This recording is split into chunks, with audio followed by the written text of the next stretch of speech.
As you can see the sun rising here in Cape Town. We're situated at the V&A waterfront, and it's a stunning morning out in Cape Town at the Environmental Affairs, the Department of Environmental Affairs. That's the location of where you'll find the SA Agulhas. She's heading off on the 2nd of April, though. She's going to the Marian Islands, so that's her next voyage. But the reason we're broadcasting from Cape Town, and particularly on board the SA Agulhas, is just talking about biodiversity and talking about the protection of the seas, because the Abidjan Convention is kicking off today. It is starting in Cape Town at the International Convention Centre, and it's carrying on for the rest of the week. Now, you're going to find that around about 22 countries are represented. All the environmental ministers from the respective countries will be represented here in South Africa, talking about all issues relating to biodiversity and the protection of our seas, which is vitally, vitally important. Well, heading this up is, of course, South Africa, and we've got our minister who is not with us here in Cape Town. She, of course, is in our Pretoria studios, but it's good to have her on the program. Minister Edna Molewa, it's good to have you. Thank you very much for being with us here on Morning Live. Good morning, Leanne, and good morning to all our viewers, and thank you for having us. Such a pleasure. We wish you were with us here in Cape Town, because this is an absolutely beautiful morning. And as for the vessel that we're broadcasting from, I'm sure this is one of your prides in the department. Oh, certainly it is. You know, when we welcomed her from right from the manufacturing box, we were so excited. And this being the second ship of ours, SA Agulhas 2, that's dedicated after Miriam Makeba.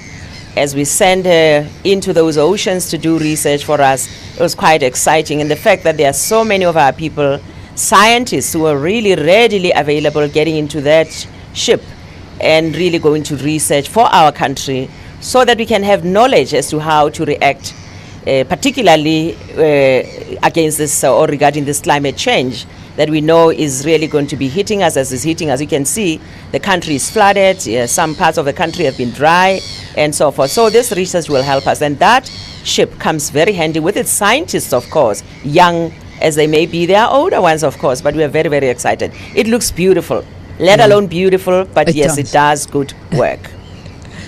Yeah, it does good work. It is beautiful. I'm looking forward to taking that tour of her a little bit later on. Let's talk about the business at hand now. So the Department of Environmental Affairs, you're hosting the 11th Conference of the Parties. That's the official name of the Abidjan Convention in Cape Town this week. Tell us a little bit more about the Abidjan Convention. I've touched really on the surface of what it's all about. Can you give us a bit more information? Thank you very much, Leanne. In the first instance, I think I should actually take this, make use of this opportunity on behalf of the South African government and our people to welcome the 22 nations and the United Nations bodies that will be here for the next coming week, starting today, obviously, to say we really appreciate their being here, and we're looking forward to the discussions at this COP11. This is the highest decision-making body of the Abidjan Convention. After the convention was set up in 1961, and South Africa having acceded to the convention in 2002, there are 22 countries that have already ratified this convention. That's now on the continent. And there are 22 that are members. We're looking forward to having more, like our neighbors, that's Angola, and Namibia. Why am I raising those two is because this convention deals with matters along the environmental coast, which is 140,000 kilometers long of the ocean coastal line that cuts across, that starts from Mauritania up to South Africa.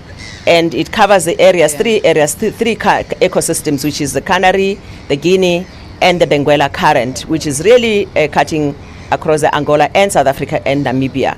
And this is really a discussion. You said it's about protection.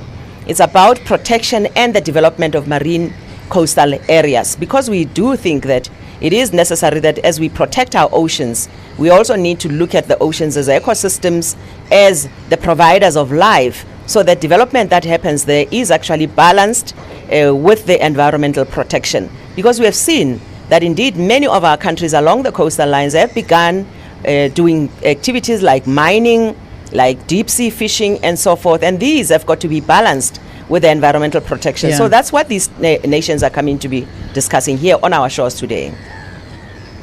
All right. Minister, unfortunately I have to leave it there for this morning, but I think you've given us a great indication of exactly what is going to be tackled at this convention. I know that you are coming through to Cape Town and you will be addressing the COP11 during the course of this week. So good luck with the rest of your activities, and thank you very much for being with us, and I hope all goes well at the convention. That was our Minister of Environmental Affairs, Edna Molewa, South Africa, playing host to the 11th Conference of the Parties to the Abidjan Convention in Cape Town.